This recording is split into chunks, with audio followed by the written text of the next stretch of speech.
I've got a problem with the theme music.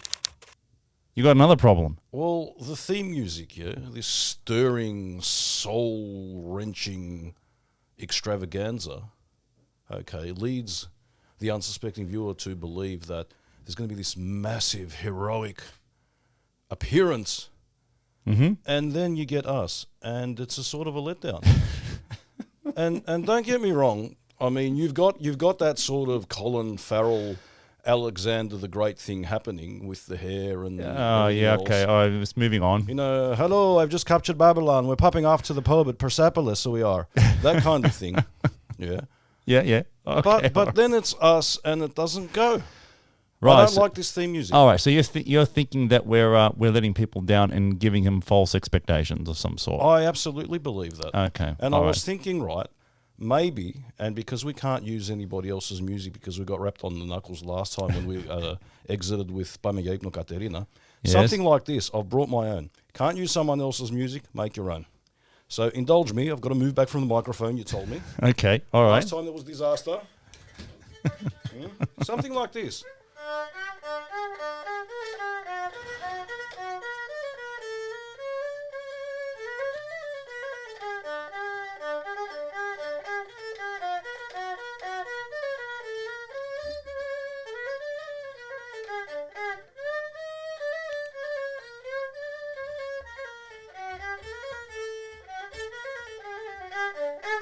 And then, like, you can jump in and say, and I could chime in, Я σου ξυπόλει την οικογένεια.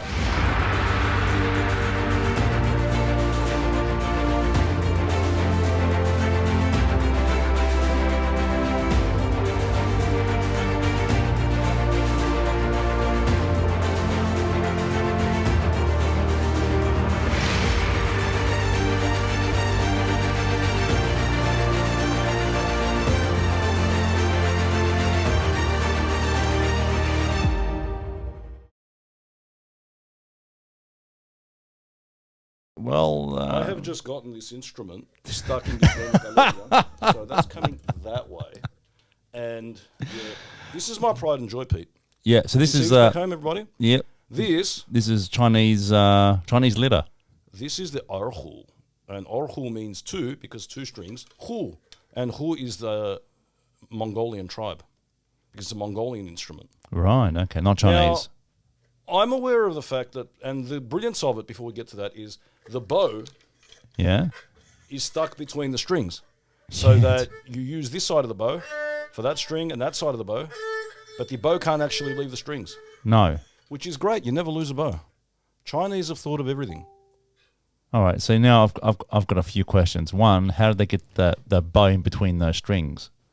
Oh, that's easy. They actually unscrew it and then screw it back on. That's it. That's the Chinese have thought of everything, guys. Trust me. Now, in the Greek community, everyone talks about these leaders and the Cretans to get together with the Pondians because you've got leader, I've got leader. You guys conveniently forget the fact that the Constantinopolitans have leaders as well, but let's not go there. But the fact of the matter is that the leader in its various forms can be found all throughout Asia, okay, right up until China, hence the Chinese violin. Right. Which I learnt as a young kid because I was studying Chinese and I was interested in Chinese music because of the similarities it has with Epirot music. They're both based on the 5-note pentatonic scale. It's the most ancient form of music you can get.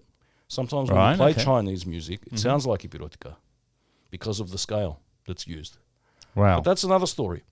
What's interesting is the time I played the Chinese lira at the Pondians. Can I tell this story? Oh, please do. Okay, I'm telling the story. I like this story. What happened was this. A very, very long time ago, the guys from Apodimi Kompania let me play with them at the Bondiaki Kinotita. They used to have a night there every Friday, and I'd go there. First time I went there with a Chinese violin. So it'll be interesting. Yep. So I'm trying to play Rembetika on this thing with various degrees of success. This old man comes up to me and says, "Τι είναι αυτό?" And I said to him, "Είναι Κινέζικη λίρα."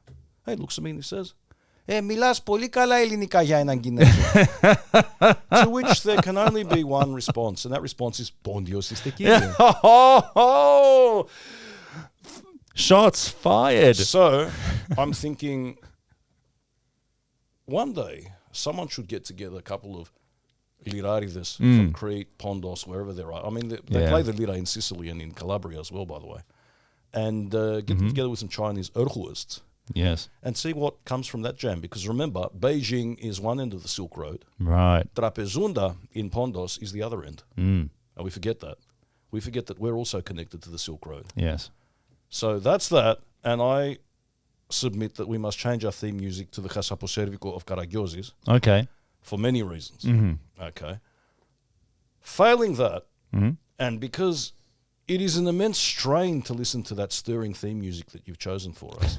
And on the subject of strain, we need to change the name of the show. Another change. I mean, we had this discussion last time. Yeah, but you didn't take any of it on board. And the point is this. Romaic Ruminations, and Daxi, we've ruminated, we've regurgitated. Yeah, fair enough. Greek gropings, piastikan tacheryamas, can't do that anymore. No. Hellenic hallucinations, because we're deluded into thinking that what we say makes sense. Or better still, because of the strain involved, Hellenic hemorrhoids.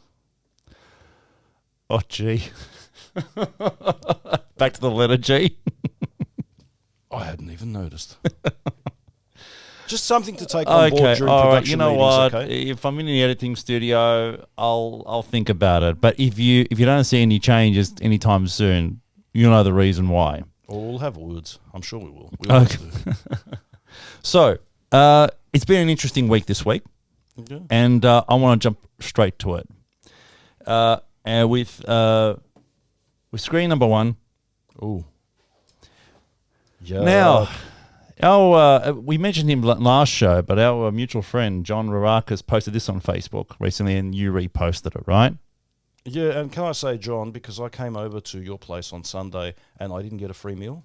You're not getting any plugs again. John from Philoline's restaurant on Mount Alexander Road in Mooney Ponds, best Greek cuisine in Melbourne. You are not getting any more free plugs from me than you said. Oh, yeah.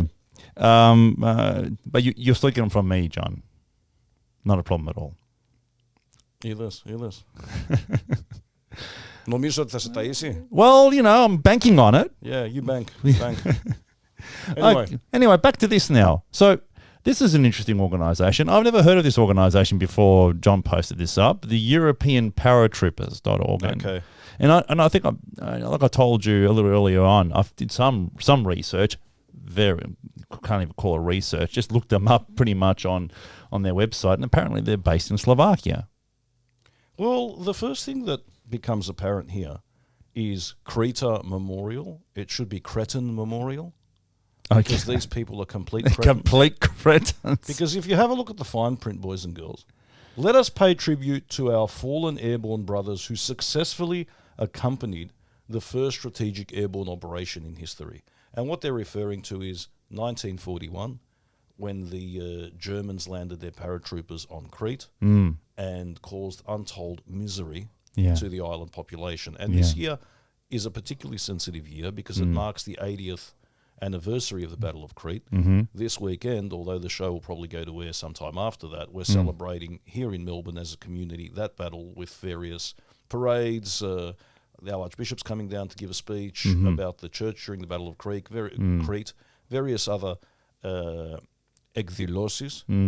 And here are these insensitive morons doing this and glorifying the Nazi invasion. Now, the Nazi invasion was a very evil thing.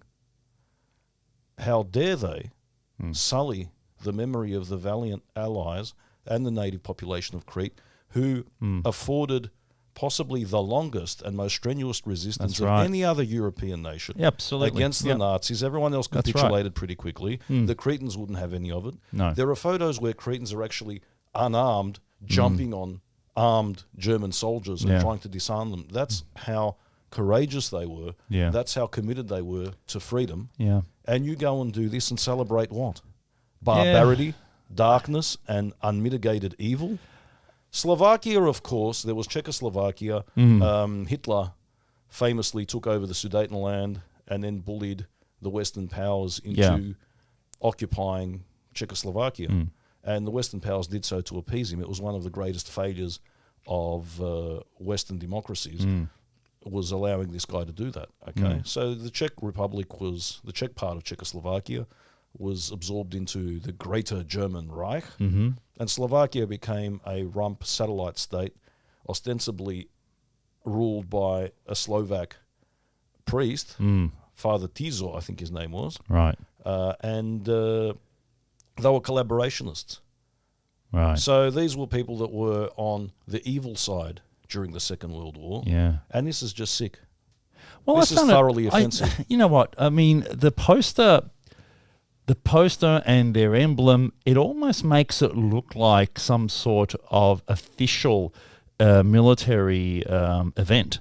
And I was first thrown off by that, but then I looked at the web address, and I said, well, I don't see a .gov anywhere, so it must be some organisation. And sure enough, it's just a small little club that's located in Slovakia. It's ostensibly misleading because you have a look at their banner behind the moustached moron there with the very unfashionable beret, and you see the stars, so it looks like it's the European Union, so it looks like it's semi-official. Yeah. And then you have what looks like an airborne tampon coming down in a parachute. Airborne tampon. Well, that's what it looks like, and I'm sorry. It's a terrible, terrible travesty to commemorate and celebrate unmitigated evil by the people that perpetrated the Holocaust, by the people that raped and pillaged so many countries, including Greece, by the people that stole our gold reserves. Unbelievable. Why would you do this 80 years later? I just don't know. I'll tell you why. And this is the scary thing about human nature, in my belief, Pete. We forget. Yeah. You know, at the end of the First World War, we said that's the war to end all wars. This is so bad it can never happen again. Yeah. 30 years later, here we go, round two. Yeah. Yep. World War II, we'll never do this again. Yeah. All of a sudden, we've got the nuclear arms race. Yeah. We have this terrible tendency of forgetting. Yeah, we must never forget. No. And that's why these memorials, these tasteful memorials, they're there more so to remind us not only of the courageous acts that our ancestors or people, not necessarily our ancestors, but anybody who actually have had to fight off an invasion, the sacrifices that they've made. But how lucky we are that we're not in a position today to be able to actually fight that same fight. If we don't keep on reminding ourselves of that, then stuff like this, you start glorifying stuff like this. Well, can I say, what they're glorifying is the technical achievement. The fact that it was planned, they executed it, and it worked, okay? That's like a group of sharpshooters saying, we glorify that tenant guy over in New Zealand for firing the weapon quickly enough to kill so many innocent people in the mosque in New Zealand. Okay, that's actually That's exactly what it is. That's a very you apt... You cannot celebrate the technical proficiency of people that create evil. Yeah. You cannot. You're right. You must not. You can't. And I would invite these people, these Cretan memorialists, to visit Crete and speak to the local inhabitants and see how they feel after that. Yeah. Yeah? Bit of communication. It's not about big boys with guns and swords and parachutes, but actually speak to the people. Learn some stories about what happened there. Villages being burnt, kids being killed. Yeah. Yeah? Yeah. Bit of that. And better still, if you can't be bothered doing that because you're Cretan morons, watch The Guns of Navarone. Great film, but all about German depredations. Yeah. Yeah. I'm getting riled up now, and I'm no. There's a reason why I threw it at the beginning, and it's because it was a strong topic of conversation this week within the community. Well, not only in the community, it received a lot of publicity in Greece. Yeah, that was the other thing. Some mayor of Crete. That's right, one of the towns of Crete. But more significantly, and this is where I say it's very important not to forget, there's a Greek guy on the committee of these Cretan morons. Yes, I saw that. I saw that today when I was looking up their board of directors. There was a Greek guy in there. There's a Greek guy. Now, how ridiculous is that? I suppose he just used whatever excuse we usually use in the community, and that is, it was a committee decision. I was outvoted. Is that what you use? It's been used 1,000 times, even though it probably does have the support of the people who actually claim that they didn't support it. Anyway. Can you give us an example? I'm not going to go into any examples and let's move on to the next thing. You're taking too long, Pete. Come on. Yeah, that's all right. Moving on. This is a great story. This is a great story. So what are we looking at here? It's a very interesting picture, the one you found here, because it almost looks like a biblical scene. It does, doesn't it? No, it's almost like Joseph is doing something in the temple, getting someone to write him a check or something like that. But it's not what it's about. But it's not that, no. We're going, mes enfants, back to ancient Athens. Mm-hmm. Ancient Athens of the pre-Periclean, I can't say that, pre-Periclean, number 2. Number 3, pre-Periclean, got it, third time. Got it. Age, to a guy called Aristides, who was a really nice guy, by all accounts. Everyone loved him. He was prim, proper. Yeah. Poster boy for the Athenians. Mm-hmm. He was the Eddie Maguire of his age before the racial you're going taunts. so well with your analogies, and now you just totally threw it down the tube. Well, he was, up until this problem that he had recently. He was the man. Yeah, he was the poster boy for everything that Australian manhood should represent. What we're looking at, what years are we looking at? Is it the 5th century? Eddie Maguire.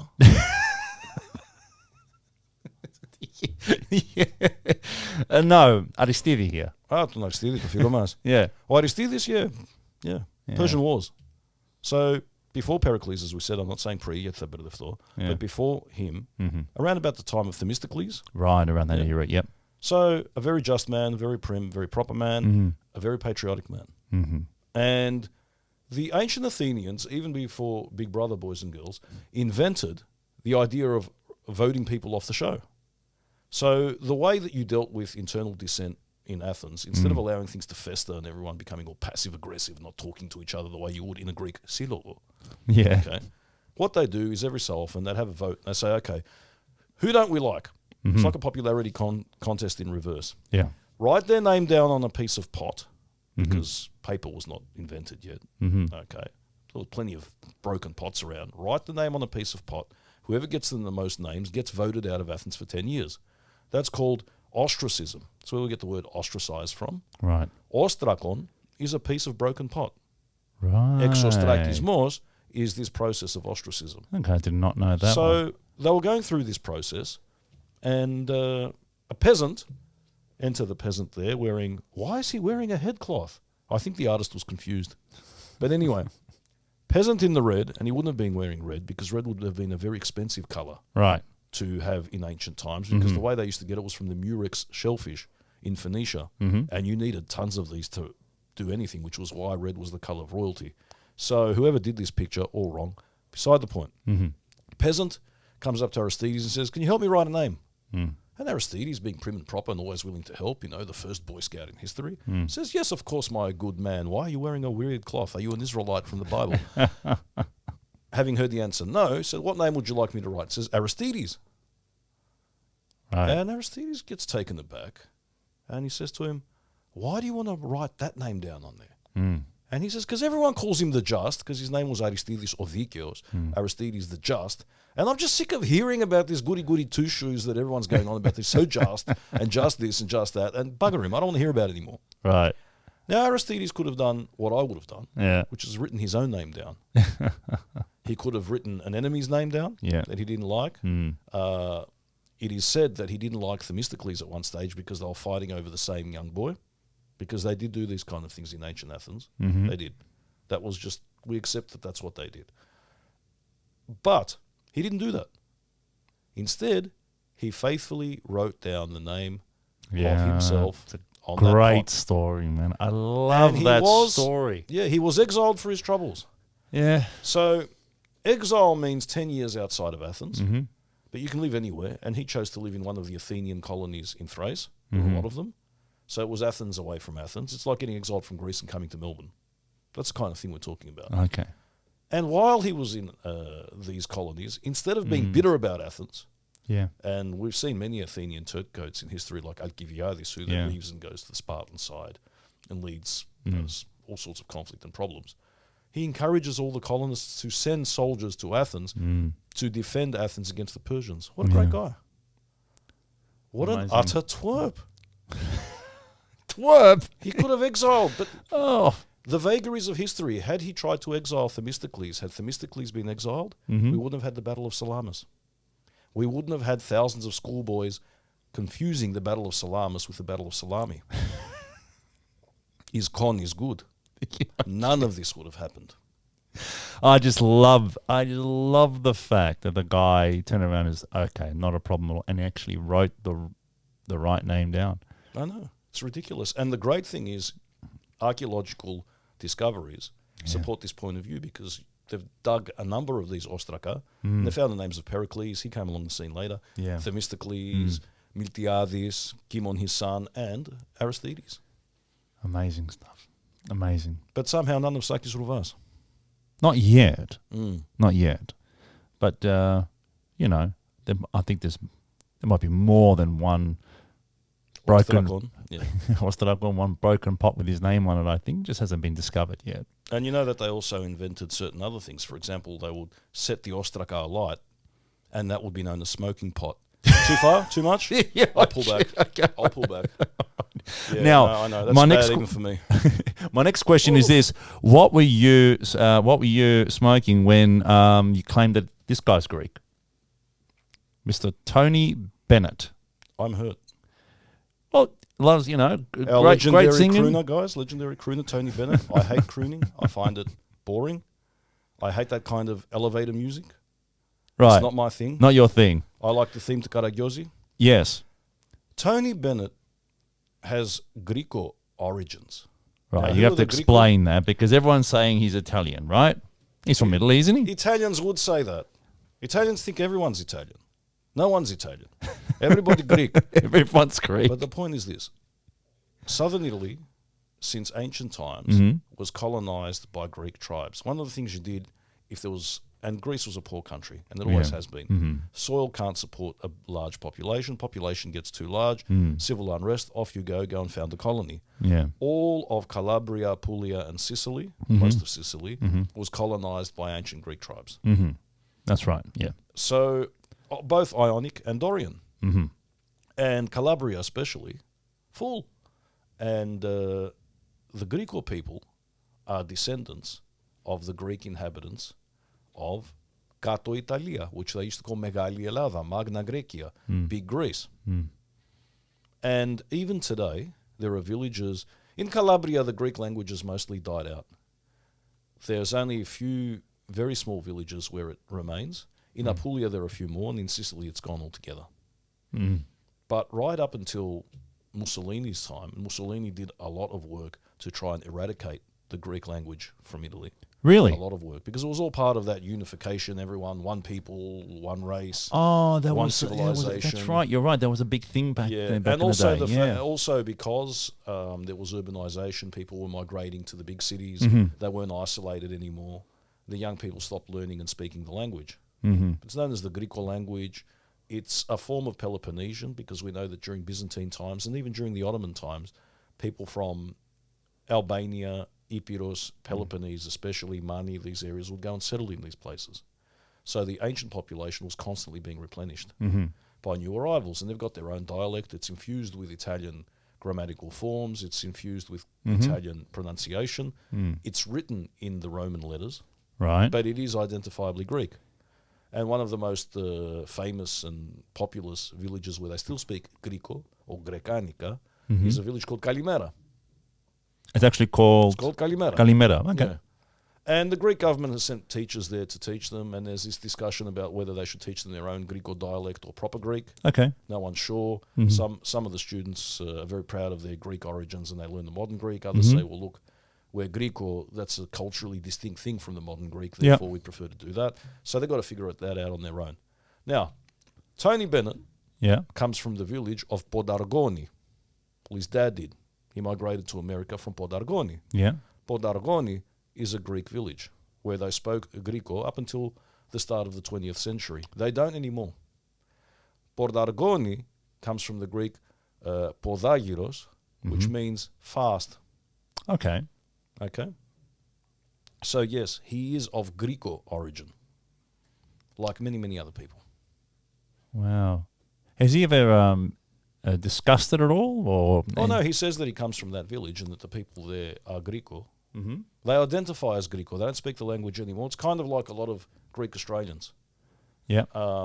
They may not speak the Greek language, Yeah. but they identify as Greek. Now, the Italians, the way they say the word Greek is Greco. Greek Australians identify as Gruic. And it's the same thing. It shows you that the definition of Greek is fluid, that it exhausts superlatives, it transcends definition, it has its own organic dynamism of its own, and it can even produce crooners like Tony Bennett. Speaking of, you just mentioned Greeks, Greek Australians identifying as Greek but not actually speaking the language. And that's a constant debate in our community, whether it's something that we should maintain, should not maintain. Everyone does say that we've got to maintain the language, and that's an important part of our identity. And I think this is a topic that we're going to be revisiting a few times. But it is a battle that we're losing here. Like, there are less and less people that are speaking the Greek language. And there's another post you put up on Facebook this week, and it was some numbers that were basically coming through. I've got it up on screen here. Let me just bring that back up here. So I'm assuming these numbers come from the ABS, census, the census, right? And you can see there's been a dip as to the number of people claiming that Greek is their second language spoken at home. Because the other thing we also discussed before this show is how you can only list one other language on the census, right? So, if in other words, if households are speaking Italian and Greek, it will probably it's only room to actually put down one language, not both. So, couldn't these numbers be skewed in a very negative way to show that certain languages are, even though certain languages aren't being spoken, even though they probably are? Well, there was a big discussion on this post, and another people pointed out, I always get people to, even if they don't speak Greek at home, put down that you do, because it's very important. Yeah. I'm probably one of those people. So, well, I probably am. And that's great that you could say this. You're one of those people that are allowing us to boost our numbers artificially, and hence our ego and our pride. Yes, that's me. That's a very important thing to do. But so figures obviously are given to oodles of interpretation. Yeah. People can twist them. People can answer incorrectly. A lot of people refuse to put in the census for whatever reason. They speak Greek when they do. Yes. Other people, for patriotic reasons or for whatever other reasons, will say that they do when they don't. Yes. It's what happens. But generally, there is a consensus that the language is declining. Yes. And then again, the other question is this. If it's a self-assessment, what are the criteria that gauge how you speak a language? To what extent can you be said to speak a language without measuring the proficiency in that language? Good question. Okay, if it's like, Ekanes ti δουλειά σου, yeah, but does that mean you're speaking Greek? I don't know the answer to these questions. Right. What I can say is that it's definitely true that the Greek language among the second, third, fourth generation is declining. Yes. And the way I measure that and I notice that is this. First of all, even among the second generation, which is us, because our parents were either born overseas or came here when they were young or born here or whatever, but we're generally considered the second generation, you and I. Yes. Most people of the first generation who know Greek speak Greek to each other. Yes. Okay. People of the second generation tend, when they do speak Greek, to use it as a language to communicate with their parents. Yes. Very rarely do two Greek Australian people born here of the same generation it to speak to each other. You're right.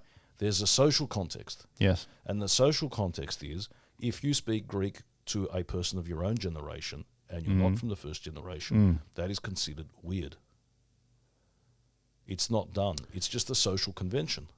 Yeah, okay. I can agree with that, yeah. Another social convention is this. People of a grandparent's age to children who are of their grandchildren's age. The social convention there is do not speak to those children in Greek. I don't understand. So in other words, my grandparents will not speak to your children in Greek. There's an automatic assumption that they by now only speak English. So even if So even if those kids do speak Greek, they get spoken to in English. Okay. And that confuses the rats out of them. Yeah. So there are these unwritten, unspoken conventions within our parikia about where and in what context the language is spoken. Of course, language is always about context. There are places and spaces where you'll speak the Greek language. There are places and spaces where you won't, for whatever reason. We are conversing to each other in English. There's a reason for that. There's a social context behind that. Yeah. So is the language declining? Yes, it is. Why is the language declining? Doesn't have to decline. Of all the nationalities in this country, we have the most schools. We've spent the most money to build those schools. Okay?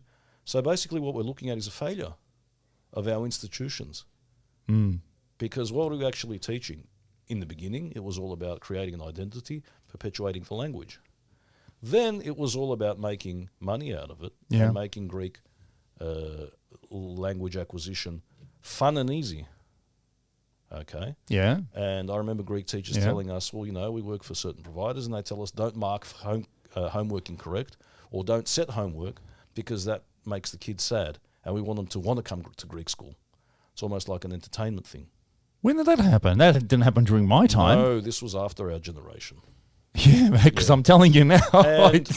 And you have some amazing schools, like the Greek Orthodox Community of Melbourne School in the city on the Saturday. It's an amazing school. You've always mentioned that school. It's an amazing school. You send your kids there, right? I do. And they're not going to give me, just so that everyone knows, they're not going to give me free tuition as a result. I asked them, they politely declined. I didn't press the matter further. Fair enough. But amazing teachers from Greece, yes, who understand the Australian context, really committed to teaching the kids, making it a worthwhile experience. Unbelievable. And there are some schools where it's a complete waste of time. Yeah. Well, how do you measure that then? And there are some parents who render the whole exercise a complete waste of time. When I was teaching at a particular Greek school, I remember kids being left at the door and their parents saying, oh, you know, be careful that the teacher doesn't hit you. And, oh, be careful because it's going to be so boring. All right. And I had to say to one parent, why the hell are you bringing this kid here if you're doing that to them? Yeah, and good you're point. prejudicing them from the beginning. Now, that may be your experience, but we don't hit anybody here. And they're actually getting something out of it. So why are you doing this? And the answer is that they've got their own psychological hang-ups and issues, which I believe stem towards feelings towards parents. All right, so there's so much to break down here. But I'm going to start asking a few questions. One, you've said you made a particular claim with regards to the school that you send the kids, your kids to, being the Greek Orthodox Community of Melbourne and Victoria, and the schools that they run there, and the teachers that are from Greece and understand the Australian context and teach it in a certain way. Clearly, this is a curriculum that was brought by them from Greece? No, they developed it here. It's an organic curriculum based on a Greek curriculum. Who developed it? They did. These people that the Greek Orthodox community brought from Greece? Absolutely. Well, they didn't bring them specifically from Greece. These are people that have migrated during the crisis. They are qualified teachers from Greece. Yes.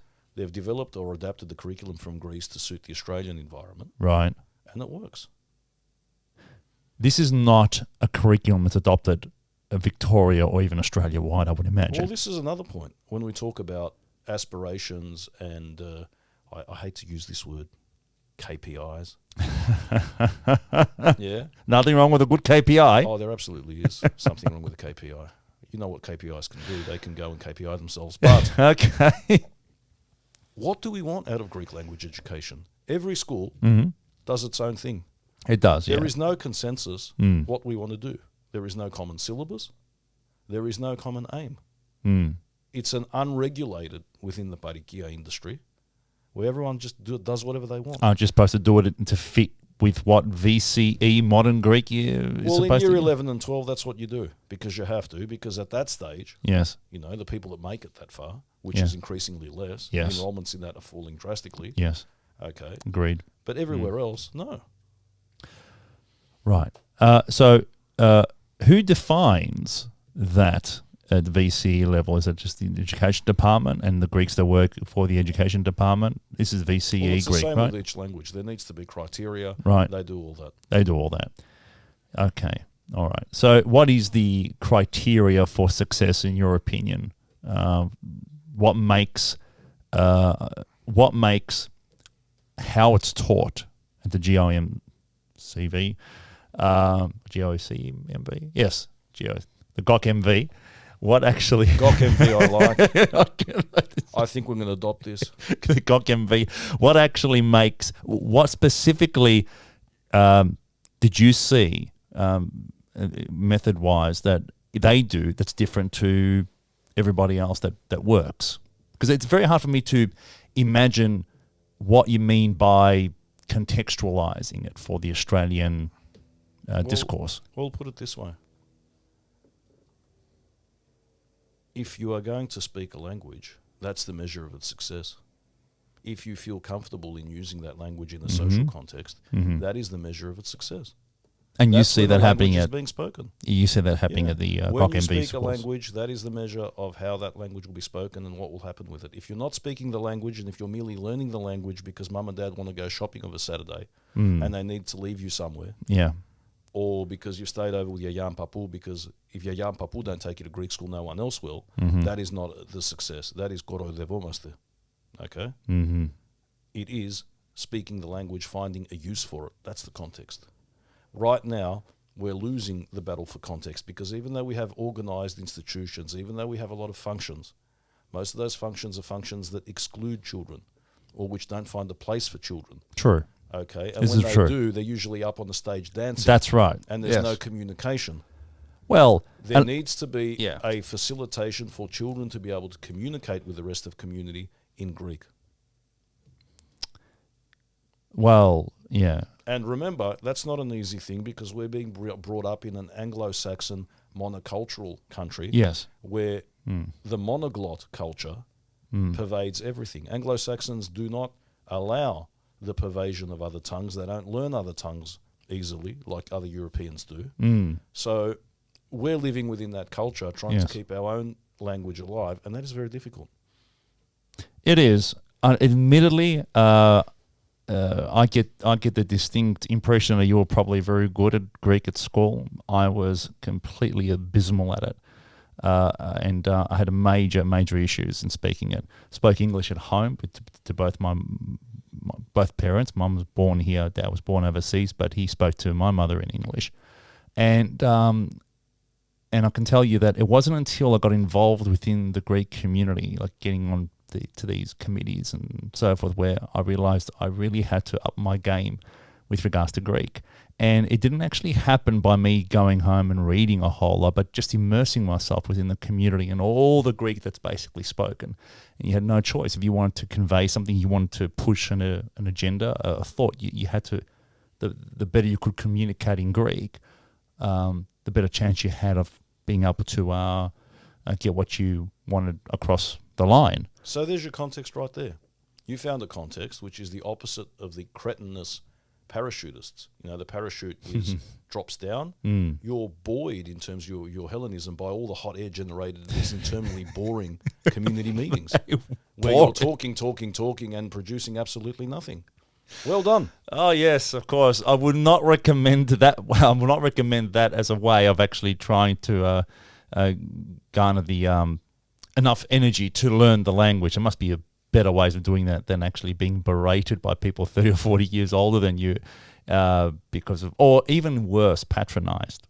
Patronized? Really? You were patronized? Well... Can you name some names? No, I definitely won't be doing that on this show. Well, it's a family show. I'm sure they're not watching. I'm not doing that at all. Okay.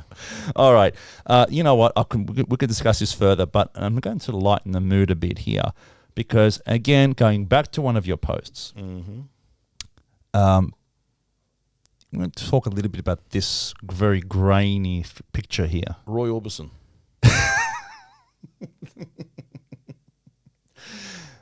Orbisonopoulos?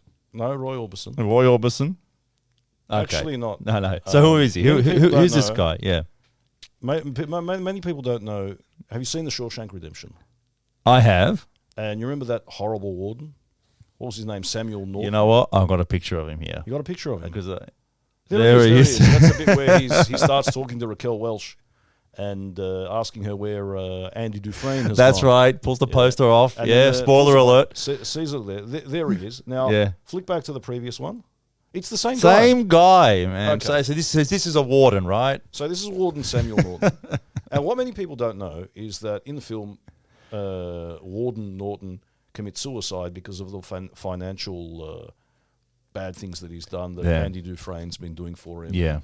Laundering money and doing all these things. Okay, and he kills himself. Yes. But that's not what really happened. That was just for the movie. What he did was he faked his suicide and he fled to Thessaloniki. There he assumed the identity of one Dimitrios Vakiniotis, Okay. who worked for Nescafe in Thessaloniki. This is true. You can look this up. Dimitris Vakiniotis worked for Nescafe, and at the International Ecstasy of Thessaloniki in 1957, Yes. he was looking to make himself a nice cup of Nescafe. Mm-hmm. Couldn't get any hot water because it's grease and nothing works. Okay. And invented the frappe. So that part of the story is true, Warden right? Samuel Norton.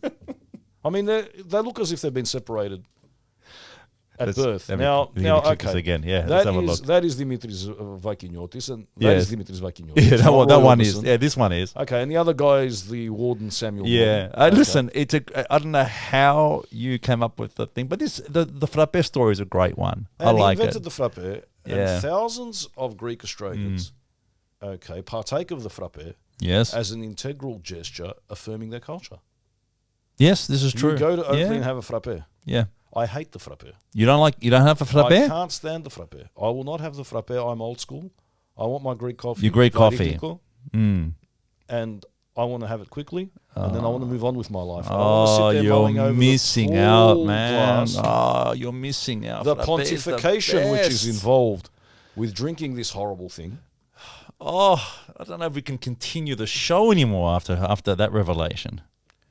And you go to Oakley, and they actually sell the frappe dochtipitiri, which is a machine that's been invented to agitate the frappe. And I love the idea of agitating the frappe, really pissing the frappe off, making it irate, so that making the it froth at the nasty mouth. Things to you. You just stole my punchline. I'm sorry. Try not to do it again. This time I'll forgive you. You know, it might actually happen more often. Purely by accident because of how many of these shows we're doing. No. So, inventor of the frappe, we doff our fezzes to you, Reverend Samuel Morton, Warden Samuel Morton, and it was Andy Dufresne, while he was in Shawshank prison, who had nothing to do, couldn't find the hot water, invented the frappe. Samuel Norton took that with him to Thessaloniki under the assumed name. Right. All that other stuff is just a cover story. Okay, fair enough. Well, I think there's a book in that. He is. Vakiniotis is the real inventor of the frappe. Yeah, great story. Great story. Right. Parga. Ever been to Parga? I haven't been to Parga, but... you look like just the kind of guy who wouldn't go to Parga. No, I haven't been to Parga. But I tell you what I found fascinating with this post that you put up. The ability for countries, empires, to take and sell cities. It's just something that I don't think we sort of we don't discuss. It's not something that I've read happening many times, and yet I'm not surprised that it has. So, Parga, where is that exactly? Parga's in Epirus. Okay. It's on the coast. It's a beautiful coastal town. It's a tourist town. Yeah. Rocky cliffs and then the sea. Okay. Which means it's been ruined by tourism. They've built all these horrible hotels and it just looks disgusting now because Greeks have no sense of aesthetics. When it comes to the natural environment and its preservation, no, they absolutely do not. And they've proven that time and time again through the development of some the tourist great numbers. buildings in some of these cliff faces and so forth. They look absolutely gorgeous. And Which ones? I know. So I haven't got it. No, okay, fine. Point to examples that never All right, happened. that's it. That's my task next. Now, I'm going to have to actually start looking some of that stuff up. Apart from being a tourist town, was a very important place because it was a port. Yeah. Epirus is mountainous, so it's the gateway for the interior to the exterior, and obviously on the other side of the sea is Italy. So it's a gateway to Europe. Parga during Ottoman times and a lot of areas along the Illyrian and Epirot and Peloponnesian coastline were ruled intermittently by the Venetians.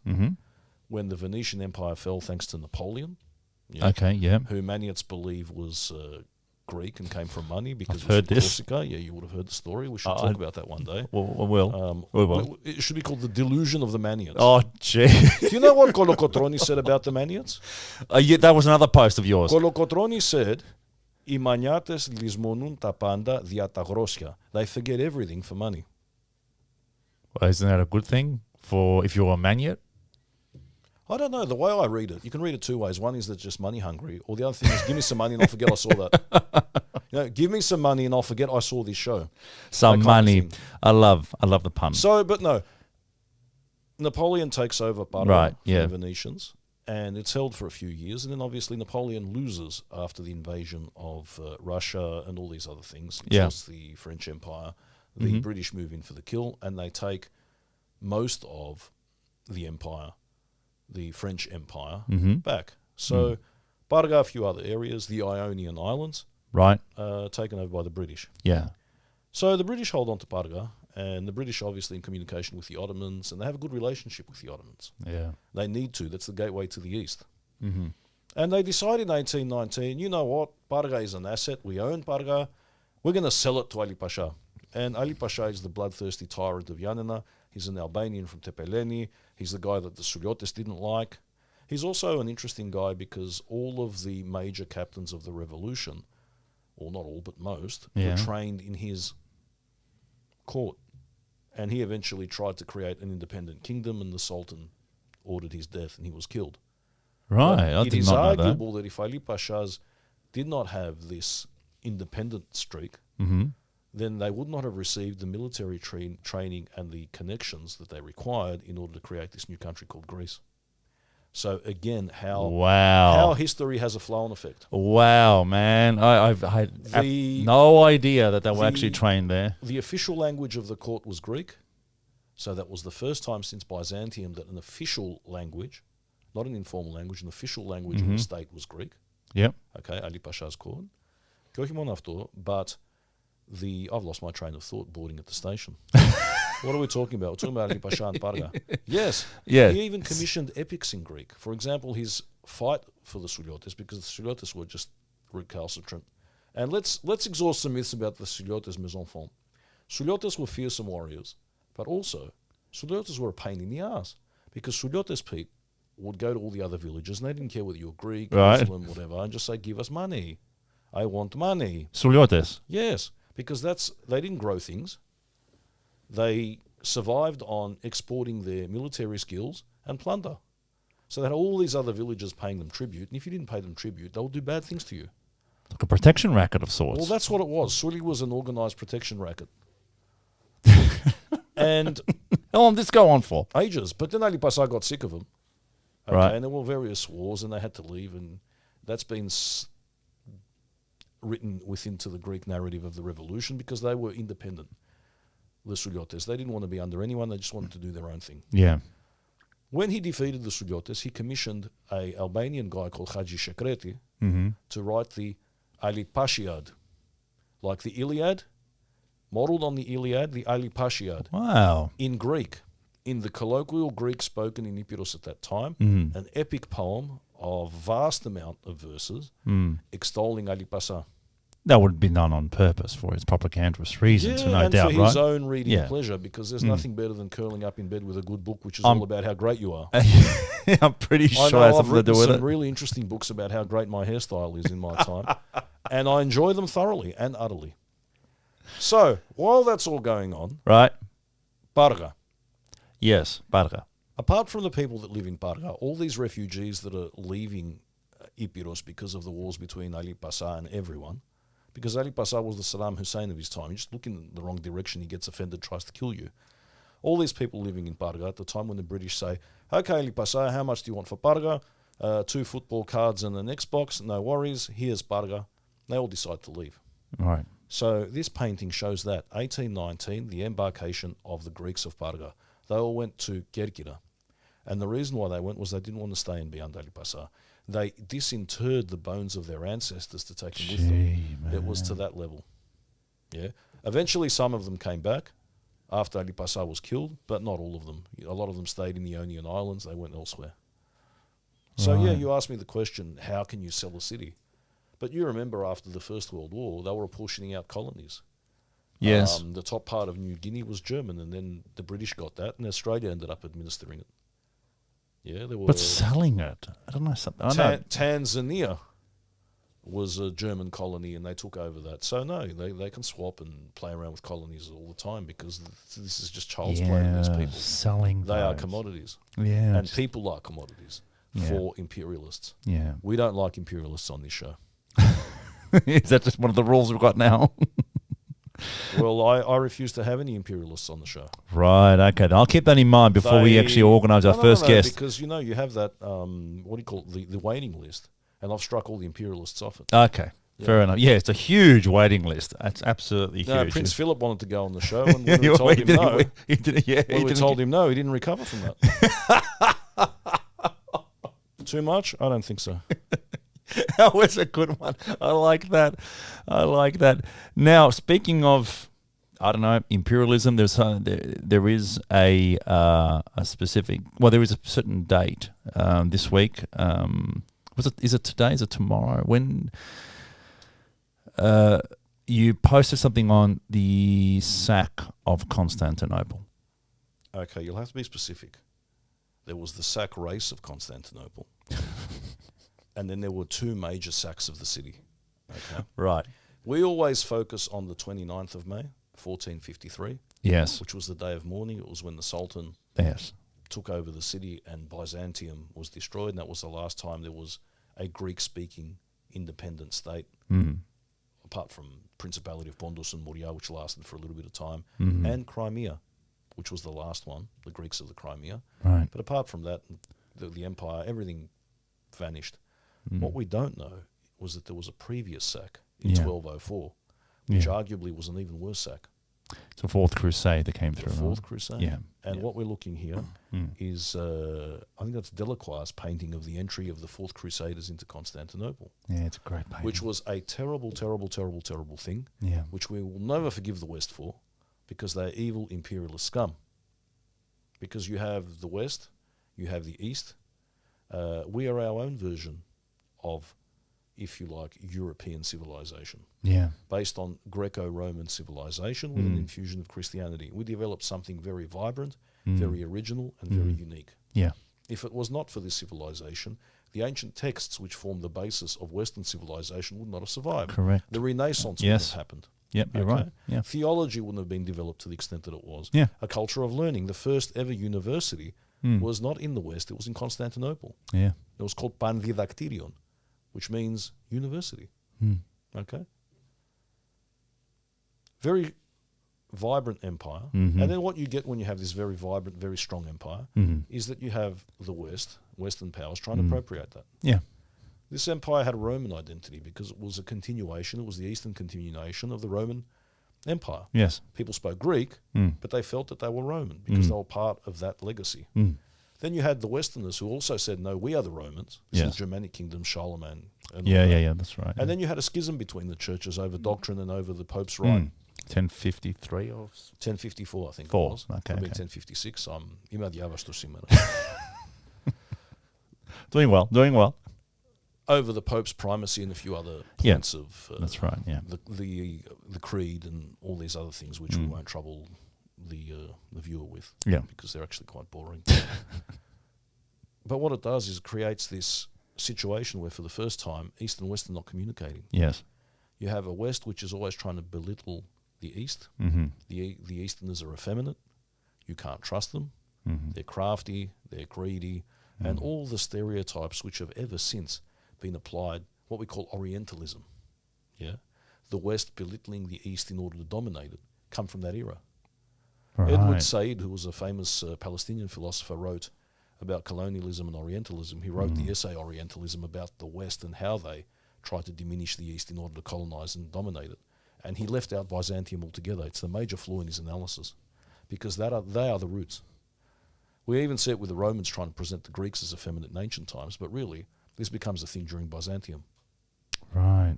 In 1204, there was the Fourth Crusade.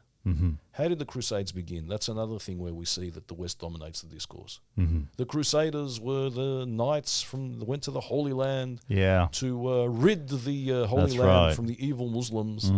And then you have the revisionist historians of the modern age saying, well, actually the Muslims weren't that bad. Yeah. And the Crusaders were invaders, and how dare they come there?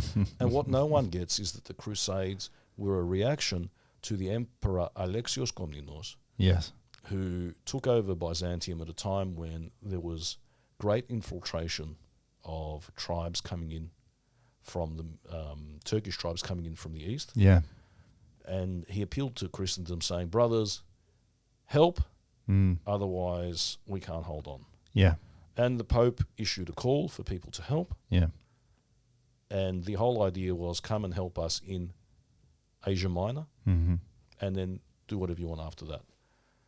The Westerners did assist in taking over the city of Nicaea, Iznik, and various other parts in the interior of Asia Minor, which was what they were requesting. And then they decided to go to the Holy Land and take over Jerusalem, do whatever else they did. Yeah. And they created Crusader kingdoms, and then they turned on the Byzantine Empire. And they had this love-hate relationship. Give us money, help us, do this, but also, you know, there's parts of the empire which we've taken for ourselves, and we're not giving them back because we've got to have something for our pains. And they were up against a more sophisticated civilization, being the Arabs, and the Byzantines as well. They come into Constantinople, and there are contemporary accounts.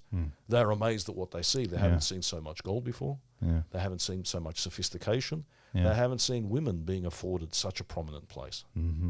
And they are at the same time shocked and awed by what they see, and then also insanely jealous and resentful. Yeah. So Alexios is hosting all these people thinking that they're going to be grateful and whatever. What they're actually doing is making inventories in their mind. What can we plunder when we can? Yeah. In the Fourth Crusade, they got their opportunity. As usual, Greek people were fighting over who was going to be emperor.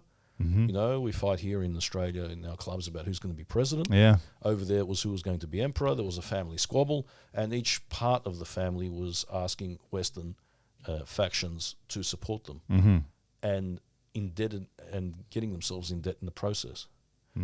During the Fourth Crusade, the Pope calls the crusade. The Crusaders say, yeah, we're going off to fight. And they say to the Venetians, can we have some transportation, please? And the wily Venetians say, yeah, we'll give you transportation. Can you pay for it? Money? Sorry, forgot about that. I said, don't worry. We want to attack this Croatian city called Zara. So if you help us take over Zara, not the clothing shop, which provides poorly stitched garments made in sweatshops somewhere, I believe. This is an opinion, it's not a fact. But the poorly stitched bit is a fact, based on my own observation and opinion. That's the legal disclaimer. They attack Zara in Croatia, not on Burke Street or anywhere else. And they use that money, they give that money to the Venetians, they give the city to the Venetians, and that's enough to get them to Constantinople. When they get to Constantinople, the Venetians ask for more money, and they say, you know what, we'll do it this way. Let's take over this city, and then we'll divide it between us. Yeah. And that's what they did. They exploited the population that was supporting a grandfather and a grandson, two factions. They took over the city, most of them already in the city at the time, and they sacked the city. Yeah. Nikitas Choniatis was a chronicler of the time, and he says, I don't know where to begin, where to end, the things that they did, the outrages against the women, stripping lead off roofs, stripping statues of their gold.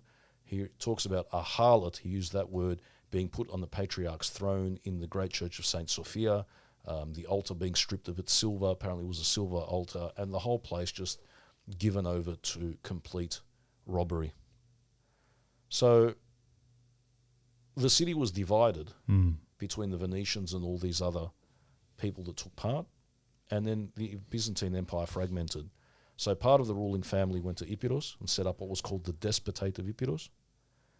Part of the ruling family went to Nicaea, and they were considered the legitimate line of the Byzantines. And then part of them went to Pondos and started the Empire of Trapezunda. Yeah.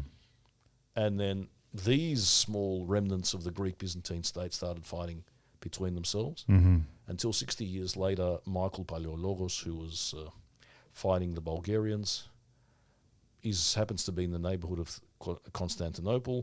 The Frankish king is not there because he's fighting somewhere else, and he just enters the city and takes over. So that's the recapture of Constantinople.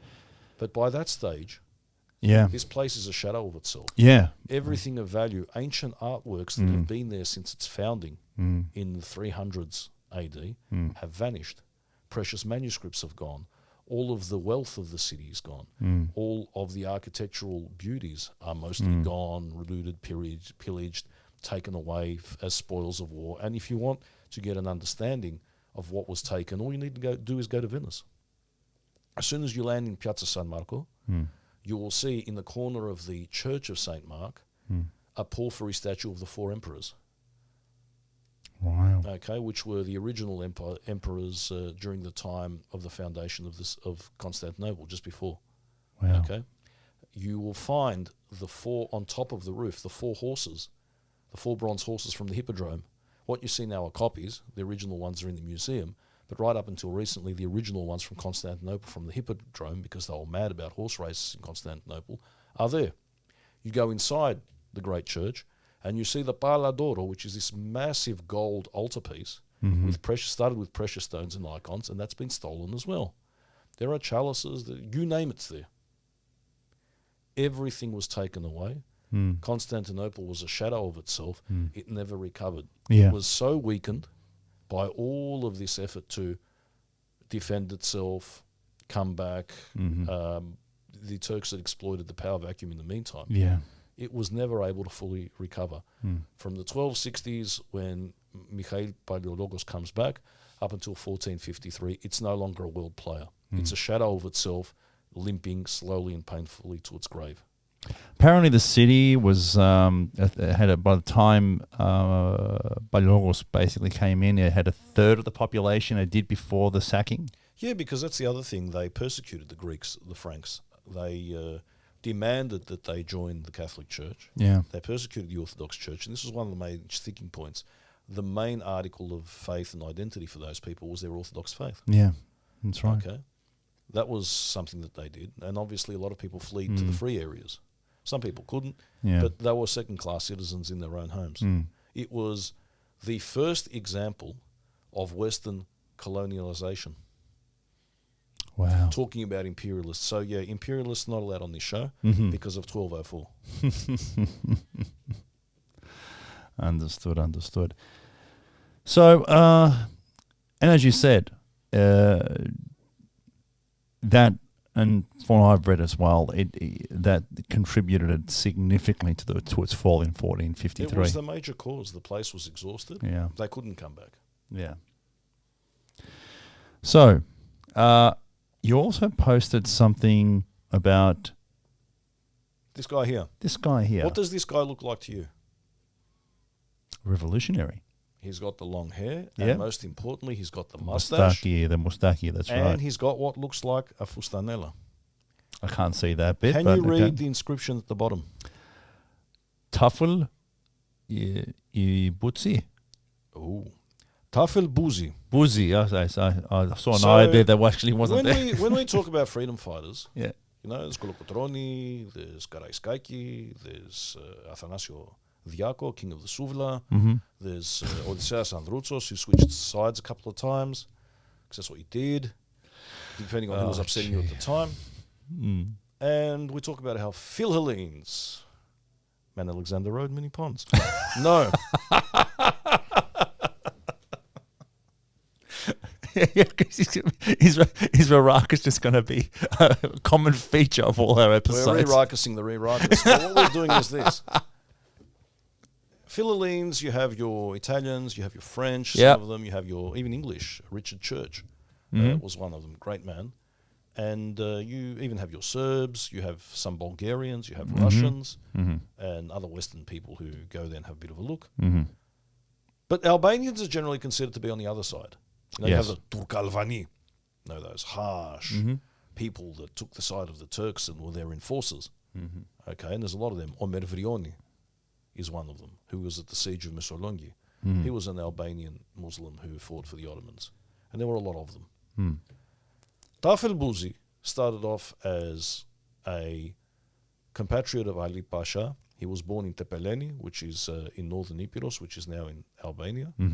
And he fought with Ali Pasha until the time that he was besieged by Khurshid Pasha. And yes, that is how that's pronounced, Khurshid Pasha. I was about to say. That's his name. You can thank the Persians for that, because Khurshid is a Persian name. Right. Yeah. So now, how am I supposed to finish the rest of this program with a straight face? Can you tell me? How? I have no idea. Say it with me. Khurshid Pasha. Khurshid Pasha. Beautiful. See, that one I knew how to pronounce. No, that's an easy one. Yeah. So, Khurshid, I can't. It's just such a catchy name. Isn't it? Who in their right mind names their child Khurshid? Hey, Khurshid, you smell. Έλα να κάνεις μπάνιο, παιδί μου. Τέλος πάντων. Right. He besieges Ali Pasha in Yanina and eventually kills Ali Pasha. Just before that happens, Tafil Buzi sees which way the wind's blowing and escapes. Right. And he goes down to the parts of Greece that are fomenting revolt. And he says, here I am, ready to fight. And they're like, cool. And he's a really, really good fighter. And he's a very valiant and brave man, like a lot of these Albanian captains were, because they're up in the mountains, very hardy people. They survived by brigandage, because not much is grown up there. So he knew he was how to fight, and he was a good warrior. He was such a good warrior that he was even sent by the Greeks to pacify regions where Greeks were fighting amongst themselves, which happened never in the Greek Revolution. Greeks were always united. Absolutely. And, campaigning for the same cause. Thank you for giving me an excuse to use that word again. Which word was that? Absolutely. Indubitably, this is so, but the point is this, that he does this, and then even in Kapodistria's time, he's sent to administer various parts of Free Greece, until Kolokotroni says, well, you know what, they've asked us to all disband our bands. How come you still got the band? You know, if we can't have a band in the Battle of the Bands, neither will you. Okay. So in order to preserve the integrity of the band, he disbands. And then he says, what am I going to do now? I've got nothing to do here in Greece. He's got a little bit of pension. He goes back home to Tepeli and he starts picking fights with the Ottomans again, because obviously up there hasn't been liberated. Epirus was not liberated during the 1821. Yeah, you're right. They had to wait till the 1913. Yeah, that's right. The Ottomans are getting sick of this guy who's fighting with the Himariotes and other Greeks up there, trying to foment revolt. And he escapes. And he goes to Egypt. Why would he go to Egypt? Because a lot of Albanians went to Egypt. The reason why they did was because Mehmet Ali, who was the, if you like, the emir of Egypt, originally came from Kavala. He was an Albanian from Kavala. Okay. His son Ibrahim, who landed in Peloponnesus and started killing all the Peloponnesians and exploiting their differences, and his idea was he was going to kill and enslave all the Peloponnesians and replace them with Egyptians. Okay, that Ibrahim, that was his son. So Mehmet Ali takes over Egypt as an officer, who then carved out a semi-independent kingdom for himself. Okay. And the last member of that line was King Farouk in the 1950s. Right. Yeah. I had no idea. So it was of Albanian origin. Anyway, he goes down there, Pjandik Ali, and he does what everyone else does. So, you know, there's lots of gold here, come. So all the Albanians start going there in search of jobs. That's why, if you have a look at the art from the period, there's all these paintings being done of people wearing the fustanella in front of the pyramids, in the desert, because all these Albanians were a massive presence in Egypt in the 1800s. Wow. And the Albanians wore the fustanella, and we wore the fustanella. So it's really great. Like sometimes I want to confuse people. I'll have a picture of some Albanians crossing the desert in the fustanella, and I'll say this is, Yannis Kapetanakis crossing the Simpson Desert. Okay. You know, with Charles Sturt or something. And people believe it because he's wearing a fustanella. How can you argue with that? It's actually Egypt. But yeah, so they're doing this. So he goes there in search of job and conditions, but the Ottomans still have a price on his head. And they didn't have Interpol, but they had Turkopol. And the Turkopol is actually a word. Look it up. We'll talk about it next time. Okay. And he gets arrested and he gets killed by Ibrahim. He's killed on behalf of these Ottomans who were after him. Right. But he was a great Greek freedom fighter.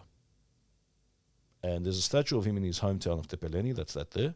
When you go to Tepeleni, as soon as you walk in, there's this massive bronze statue of Ali Pasha wearing a fustanella with his legs crossed, lying on a couch. Ah, yes. It's a really cool... Yeah, I haven't got that here. It's a really cool statue. But if I die, Pete, and I leave enough money in my will, I want you to do this. I want you to commission a statue of me in polystyrene. Polystyrene. So it could be carried around. So it could be carried around everywhere. Of just me reclining on a couch. A man of leisure. That's how I like to be remembered. Oh, gee. But that's what you get as soon as you walk into Tepeleni. And then off to one side is the statue of Tafel Buzi, who we forget about, we don't honour, and perhaps we should. So they've got a statue of Tafel Buzi in Northern Epirus. No, because, Northern Epirus is in Albania, yeah? Yeah. So I find that amazing that they will actually still have a statue. No, because of him he's a national hero for the Albanians because he fought against the Ottomans. Oh, okay then. And the way they see it is he's a precursor of their own independence. Right. Okay. Oh well, I suppose that makes sense. So you know how last week we did a thing on this day, and so I tend to. I can't remember last week. Yeah, that's just a blur. Yeah, probably a good thing. But one of the things that came up today, and I found a fair few things, but the one thing that came up today is the 15th of April. We're shooting this on the 15th of April. Okay. Is the sinking of the Titanic. Can you just edit that out when we're doing this show? Because I actually told my people that I was somewhere else on the 15th of April, and now I'm going to get into trouble because they'll watch this. Oh, well, okay. So it's actually Thank really... you for stuffing that up. No, not a problem at all. It's actually the 15th of April. Oh, that makes it all just so much better, doesn't it? That's a Pontian joke. Okay, so 15th of April. I think we spoke about Pontian jokes. Oh, we did. Pontian jokes is a contradiction in terms. Pontians have no sense of humour. We have a great sense of humour. Great sense of humour. Generally, Greeks don't have a sense of humour. You're so wrong. I'm not wrong, ever. No, you're They wrong. lack We have a great irony, sense of They lack humour. irony, and Pontians in particular have no sense of humour. No, That's why they don't get any of the Pontian jokes. You tell a Pontian joke, okay, and they don't laugh. For example, I'll go up to a Kurd, and Kurds are a culturally distinct people, and they dance similar dances to the Pontians, so it's the next best thing. Okay, and you say to a Kurd, for example, Yasu Kurde, Yasu, πώς πέθανε ο τελευταίος Κούρδος. Και θα σου πει, δεν ξέρω, πώς πέθανε ο τελευταίος Κούρδος. Right. Του say, ξεκουρδίστηκε. And the Kurd will laugh. Now you tell a Pontian joke to a Pontian, and they won't laugh. And I'll give you an example. Okay, give me one, So- then I'm going to answer this. I have to answer this. So, Go on. there's a Pontian, Yeah. okay, and he's walking into a urinal, All right. okay, and he's doing his business, Yeah. and another guy walks in, Yeah. and the Pontian looks up at him. What are you doing? And the guy says, the name's Bond, James Bond. Yeah. And the Pontian looks up and goes, my name is Pond, Rosso Pond. See? Nothing. And then there's the other one about the Pontian from the Ukraine. Yeah. Okay, and the one about the Pontian from Ukraine goes like this. Yeah. Same sort of scenario. I don't know why all these Pontians always need to go to the toilet in my world. It's in the urinal. There's a guy already there doing his business. Yeah. The Pontian just turns to give, cursory glance, acknowledges his existence. Mm-hmm. Guy goes, name's Bill, Buffalo Bill. Then the Pontian goes to do his business, and the Buffalo Bill looks down and notices something strange, which is that the appendage of the Pontian seems to be Siamese. There are two heads to it. Okay. And he looks at the Pontian in horror, and the Pontian says, my name is Bill, Chernobyl. Oh, come on. Now- That's not a good joke. Now, you say this to a Kurd, he'll laugh his head off, especially if you tell him this in Greek. Yeah. You say this to a Pontian, tipota, no sense of No, humour. no. The only person that has ever laughed at that joke, Yeah. who's Pontian, is Lefteris Pandazis. Okay. A very long time ago, when I was in Greece, and he laughed at this joke, and I think that was just to make me feel good because I was young at the time. Moving right along. Okay, listen, but I have to answer it though. No, you don't. You can't. There is no comeback. There is a great comeback. I think that part of the reason why some people don't laugh at these jokes is Possibly because they're offensive and stereotypical. yeah. See, that's what you would say. You failed to see the light side. Come on. You know what? Next thing you tell me, you're triggered by racist jokes. I don't mind them at all, but I know many Pontians who really don't care about it. I at don't all. know any Pontians. No, probably not. No. So we've actually gone on a huge tangent, but let me just fire this back up again. Okay, so Titanic sank. Apparently 4 Greeks on the Titanic, I found out. So we always got to link something back to Greece. Yes. And of course, Must. Titanicos, Titanic, Yes. the Titans were the gods before the gods. Yes. And this is the lovely thing about Greeks. You always have to overthrow someone to grain purchase into the social order. We're taking it to that, are we? No, but that's true. You have Gaia and Uranus. Yeah. Yes. Not yours in particular, Yeah, but a okay. generic Uranus. Okay. And then Kronos, Time, who was a Titan, Yes. is egged on by his mother Mm-hmm. to Gaia. chop off his father's testicles, Mm-hmm. okay, and to assume the reins of power. Yes. Now, that's something deeply psychological there that has to do with the relationship of the Greek mother with their child and with emasculation. How that works, I'm not going to go into because No. I'm not qualified. I'll just leave that there for thought. Okay. But the Titans ruled the world. Mm. And then Zeus came along and his mother told him, dude, Kronos is eating all of my children and you're the last one. Mm. So what do we do about this? They go and hide him in the cave and they put a lozenge, Mm-hmm. a stone lozenge, Mm-hmm. in Kronos' mouth. He regurgitates all the kids. Zeus comes out, either kills or imprisons his father, depending on whether you're watching the Disney version of the cartoon, yeah, and assumes control of the gods. Right. But even Zeus is uneasy because there's a prophecy that should he ever have a son through Thetis, he will become stronger than the father, which is why he marries Thetis off to a mortal, and Achilles is the result. But he's constantly worried about a prophecy where his son will be greater than him. Mm-hmm. And who knows if the ancients had existed and were able to create further myths, what would have happened. But there's always that fear of, But the Titans were the gods before the gods. In Game of Thrones, you have the old gods and the new. No, I don't. They're the old gods. Right. Okay? Mm. You could have just said yes to make me feel good. I'm just being honest here. Honesty is irrelevant. Flow is everything. And you you're right. disrupted the flow. Absolutely. This is more of an eddy than a flow. We're just ebbing along, are we? Absolutely. Now, so Titanic, something which is vast, something which is big, something which is primordial, which is almost supernatural, like this massive ship here, Yeah. the Titanic, bearing 4 Greeks. Do you know what their names were? Not off the top of my head, no. I thought I'd written them down somewhere. No, one of them. I know they're all from Messenia. They're all Kalamatiani. They're all from some Horio called Ayos Sotiris. Well, the thing Sotiris, about something like that, Kalamatiani, yeah. especially here in Melbourne, is they like to commemorate everything. Yes. They like to commemorate the Battle of Kalamata. Yes. They like to commemorate Papaflesa, Yes. Kalamata and Olives. That battle, what was that battle in World War II where some, maybe one Australian and his dog possibly fought with the British there, and they evacuated a town. So the Messenians make much of that. Right. No, don't know it. They commemorate everything. Yeah. They'll pillage me. They'll pillory me for this because I should know this, and I don't know this because I can't remember because I'm not from Kalamata. However, my brother-in-law is from Kalamata. Oh, he is. And he is the most righteous and harmonious human being I've ever met. Well, that's that. In the end, that's what counts. Absolutely. So, they were Kalamatiani, you say? There were 3 of them drowned. One of them actually made it to a boat, apparently, but the boat was lost, so they assumed that they all starved to death. Never found. A tragic story. One of those enduring historical events that even today haunt us, even though it happened But my concern, so long ago. Yeah, I know, and it might be a big downer to end the show on. But my question is, why weren't they actually shown on the film? The Greeks. Yeah. Like, I'm thinking about James Cameron had 3 hours of, all glorifying the Titanic. I did not remember seeing one scene with these Greeks on the film. There were some other ethnics in steerage class, weren't there, that they showed them there, that there was some, I think they were Poles or something like that going to the New World.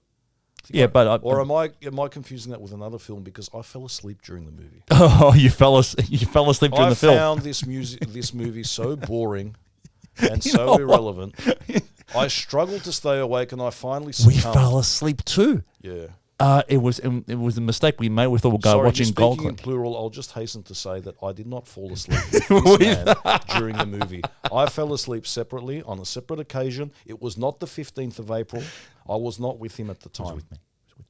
So I remember I made the mistake of booking a gold class seat, and we had reclined the chairs, and we fell asleep while watching it.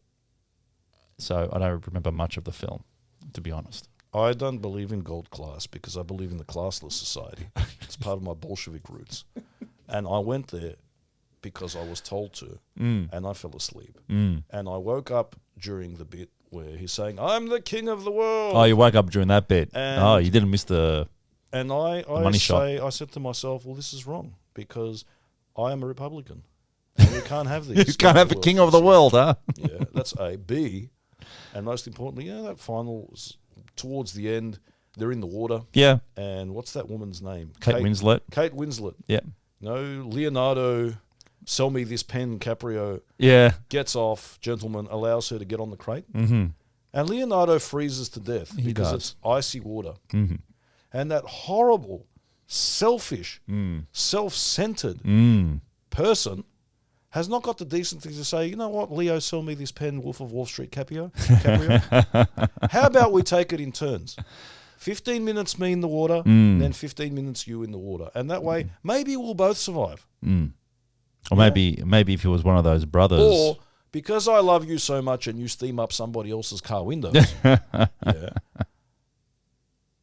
And I would have preferred in that scene, see, if I was directing this movie, I would have gotten her to write on the window, "Wash me."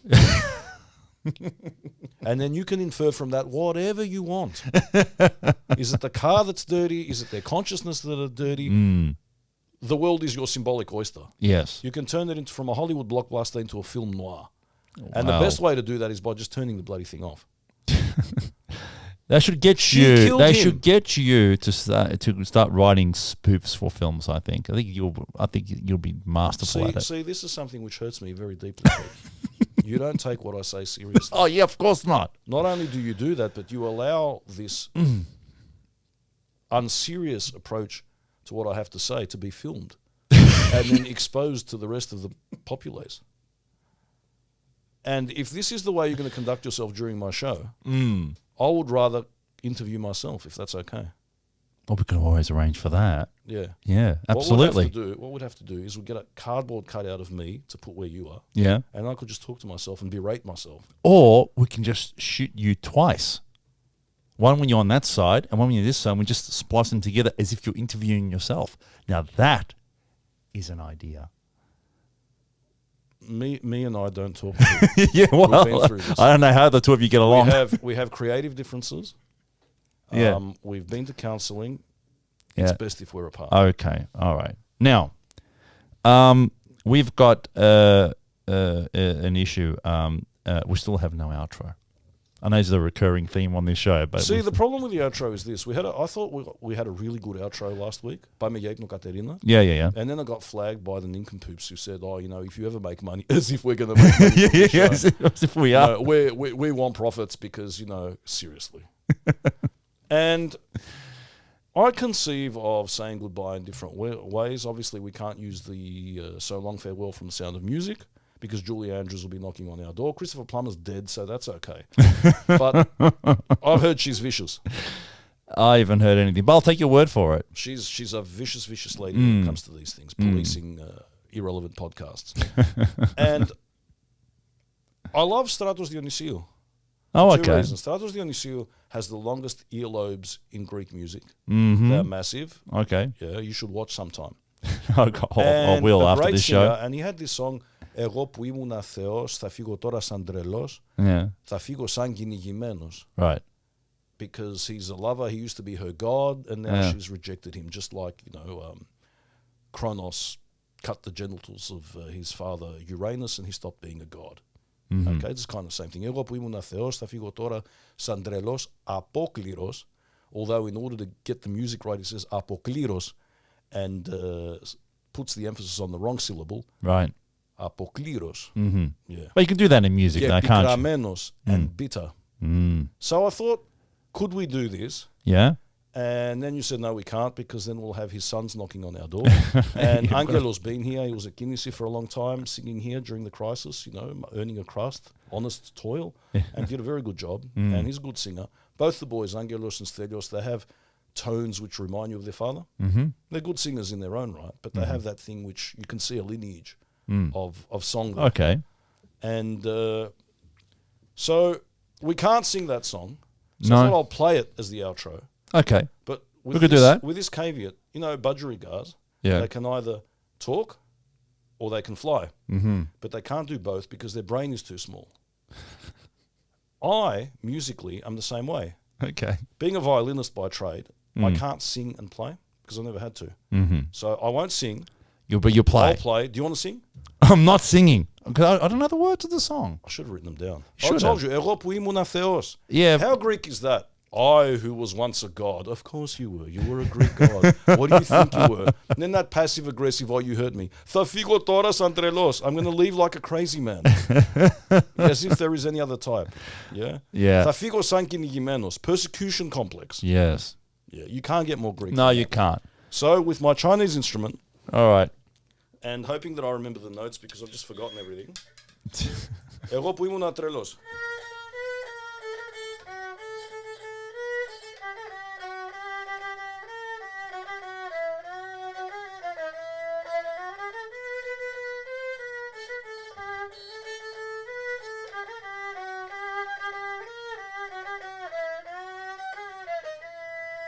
And then does that bit where he lowers his voice and goes, Ego xenos, ego xenos.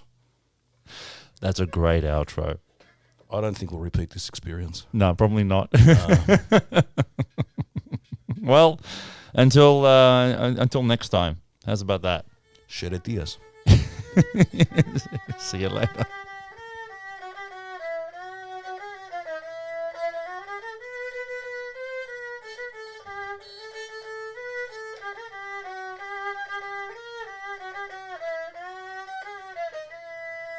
And then does that bit where he lowers his voice and goes, Ego xenos, ego xenos.